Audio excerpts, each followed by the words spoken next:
Hey there, STEM enthusiasts. I'm so glad you're here. I'm Courtney, and welcome back to the STEM Spark, where we ignite curiosity, creativity, and confidence in every learner through science, technology, engineering, the arts, and math. Today, we are diving into one of my favorite classroom technology superstars, VR. Have you ever wished that your students could walk through the solar system, or dive into the ocean, or explore inside of a volcano, all without leaving the classroom? Well, with virtual reality or VR, that is possible. There are so many explorations and experiences, even digital field trips that you can have with VR. In this episode, we're looking into how you can use VR in your classroom and how it ties into every part of STEM, and then the components you'll need to get started. Okay, let's first start with what is VR and why is it so powerful? So, virtual reality is a technology that immerses the user in a 3D computer generated environment. With a headset and a smartphone or even a simple viewer, students can experience places, processes, and perspectives that go way beyond a textbook or a web page. What makes VR so powerful for the learning is its ability to create an experience. Students feel like they're there. And when students experience something, they retain it better. VR helps bridge the gap between abstract ideas and real world understanding. And that is amazing. It's not just cool tech, it's a way to build curiosity, empathy, and deeper learning. So, how does VR connect to STEAM? Let's break it down by each letter. So, science, we could explore ecosystems, we could explore anatomy, astronomy, we could do chemistry labs. Students can watch molecules bond in 3D or explore the surface of Mars. It is so amazing. And to watch their faces when they are doing it, they really do experience it. It is so cool. Technology, VR itself is a technology innovation. Students can learn about coding, they could learn about sensors or the hardware behind all of it.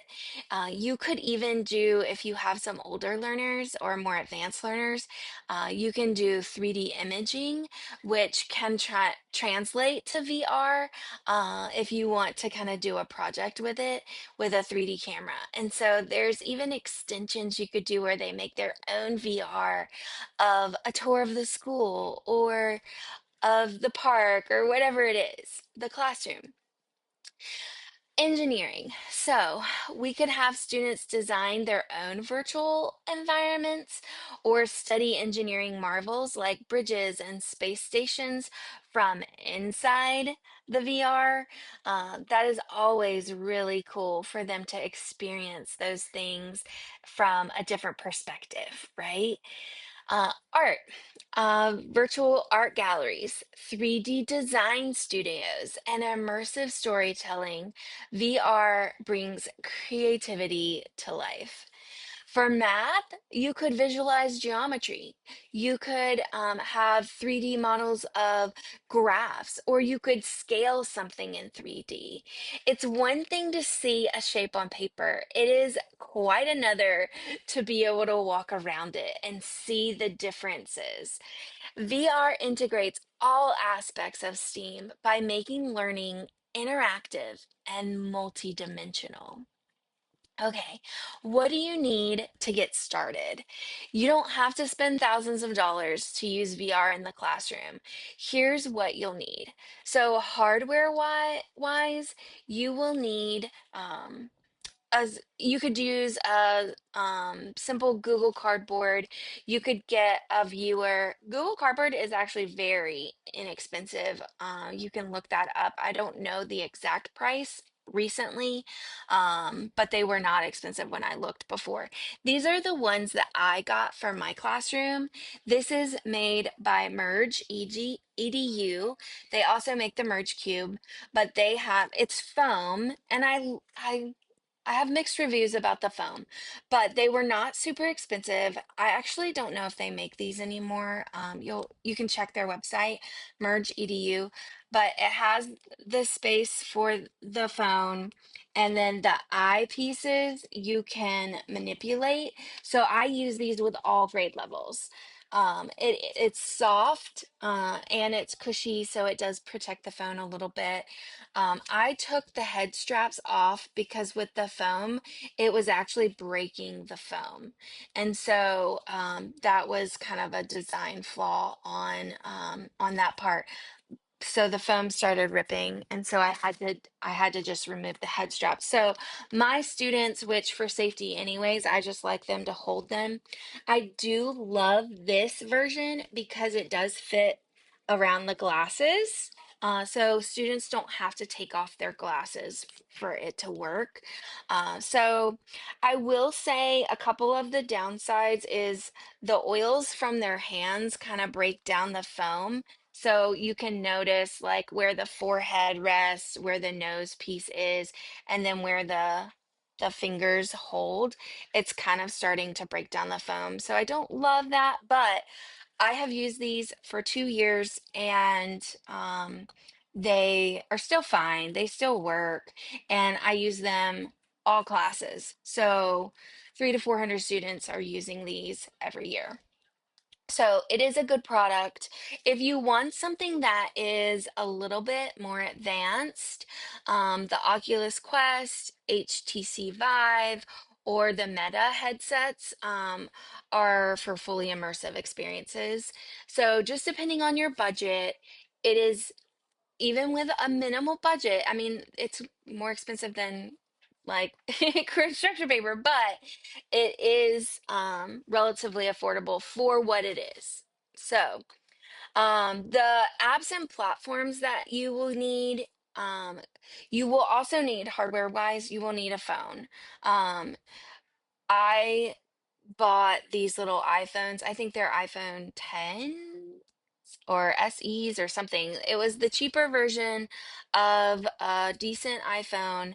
We only use it for VR. And so I just went with the least expensive. I went with iPhones because I also have iPads in my classroom, so I wanted to keep the technology succinct in that I know exactly where to go, how to use it. And so that is why I went with the iPhone. You could absolutely do a Google phone or a Samsung or anything like that to keep costs down, but I didn't want to have to learn a new technology. This is what I knew. So I had a grant actually that I bought this stuff with. And so that's what I did. For that, there are tons of grants out there for technology and STEM kind of things. And so be on the lookout for that. And even if you just got six to start with and they took turns, you don't have to start with a class set for it to still be a fun and immersive experience. So that's just a side tip. Apps and platforms. So this one is my favorite, Google Expeditions Pro. It has a teacher version. So when I go in, you can search for any VR you want. It has a lot in there already. And then I can set up to lead a class. Now, what I love about this is they connect as long as they're on the same Wi-Fi or a router. You can just have a router and connect to the same router. But if they are on the same um, router or Wi-Fi connection, you can see where they're looking. So if you want to do a demonstration and you want them to see the different fish in the coral reef, then you can click on it and it points an arrow on their screen to turn their head to where you're pointing. And then you can see with little smiley faces that are moving all around where they're looking. So I do love that aspect of Google Expeditions Pro. That is the one that I use the most. I looked into a few others to share with you. I do not have any experience with these. I am going to look more into them because my VR unit is coming up. So CoSpaces EDU, this also lets students build and code their own VR worlds, which is a really cool feature. Nearpod VR combines lessons with a 360-degree experiences. So if you're looking for something a little bit more extensive, it sounds like that is a good option. And then National Geographic VR is immersive storytelling in history. So if you want to bring in that historical component, like with the Titanic or something like that, they have options for you. And so lots and lots of options. Even if you just went to Google and found a 360-degree video, like, or sorry, YouTube, there's so many options out there. Even if you don't have the goggles and everything, you could do it on an iPad or a Chromebook or whatever techie device you have available. There's a lot of things that will feel a little bit more immersive, even if the budget for the hardware for VR is not available. So look into it. It's really fun. You will need internet. Make sure your Wi-Fi can handle multiple devices, especially if you're doing groups. With Expeditions Pro, these devices do not need to be connected to the internet, just the teacher device. And once you download it to your device, I think you can be offline and still instruct. So kind of keep that in mind if internet is a tricky spot or an issue. For safety and comfort, always set clear expectations, monitor usage. I will say my expectations are they do not get out of their seat. They always have to have two hands on it, and they are allowed to rotate to see the whole view, but they are not allowed to get up. Um, so that's kind of that. I would also say limit sessions to avoid dizziness or eye strain. I always preface all of my VR sessions with if your eyes feel weird or if your head gets dizzy, take it down. Blink some few times, take a couple of deep breaths, reset, and then you can always go back to it. So giving them some tools for if they do feel dizzy. This is also why we do not stand up with the VR because students a lot of times, unless they have one at home and use it frequently, they will get dizzy. And so offering limited sessions or sharing is a great way to kind of prohibit that from building up or becoming a problem. So sharing VR headsets is a really good alternative for that. And you can also do a lot of these things on an iPad or screen that is not as immersive, but it is giving them the visual. And so that could be an alternative for students who don't want things on their face or get really dizzy with the motion of it. So you can always offer an alternative for a lot of those things. All right, skills students develop through VR. Using VR in learning helps build so many essential skills: critical thinking, problem solving, collaboration, especially if you're sharing, um, discussing those types of things, like the communication skills they learn at talking about what they're seeing and expressing those things through a discussion, creativity and design thinking, spatial reasoning, empathy is a big one that you can really hit with VR. Perspectives is another great thing that you can incorporate. Students aren't just watching, they're doing, and that builds lasting skills for future learning and innovation. Okay, what are the steps to take to integrate VR into your classroom? Start small. Begin with one short VR experience that connects to your current unit. Set a learning goal. Tie it directly to standards or an objective or a big question. How do fish move around in the ocean? It could be very simple, or it could be super in depth of how does this ecosystem contribute to the larger ocean food web, like whatever it is. So set those learning goals. Students having an idea of what they are there for really helps them kind of hone in on specifics and be intentional about their observations. Prepare students, discuss what they'll see, how it connects to what you're learning.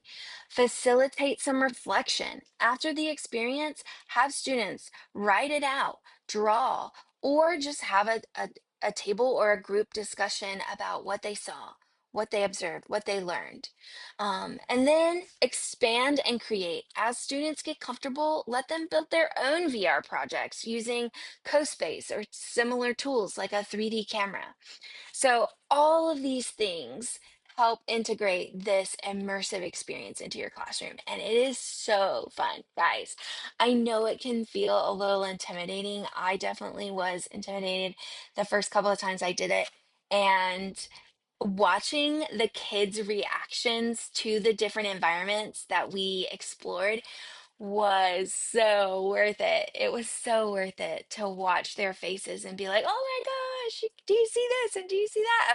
He's in my face. Like a little giraffe was kind of like really close. So it was so fun to watch them have that experience. And for a lot of kids, they will never see a giraffe in person. And so this is something that is going to be a memorable experience. Okay, some helpful resources.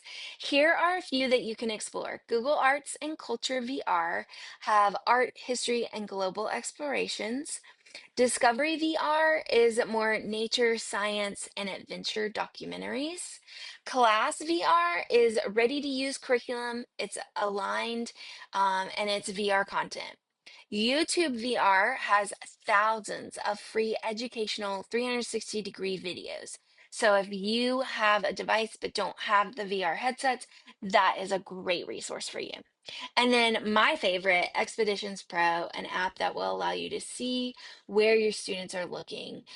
For educators, sites like Edutopia and ISTE regularly share ideas and lesson plans for integrating VR into STEM and STEAM education. So check those out. Okay, what is our big takeaway? VR brings learning to life by putting students inside their lessons. It blends science, technology, engineering, art, and math into one engaging experience that builds curiosity, confidence, and creativity, all while developing those real world skills.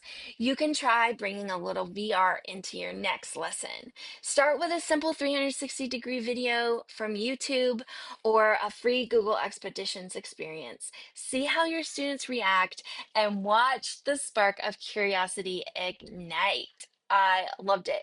So the first year we just did random experiences. Last year we did a passport. And so that we went to different continents and places around the world and saw so many different things, and they drew in their passport and wrote down what they saw. It was so much fun. All right, STEM Spark listeners, it is your turn. I will leave you with this final question. What VR experiences would you like to try with your students? Remember, when it comes to learning, there's always real value in going virtual. Virtual. Thanks for tuning in. Don't forget to follow the show, like, subscribe, leave a review if you're loving it, and share it with a fellow educator, parent, or STEM enthusiast. I'll be back next week with more ideas to keep your STEM from ever fizzling out. This is Courtney with the STEM Spark, where curiosity sparks creativity. Bye.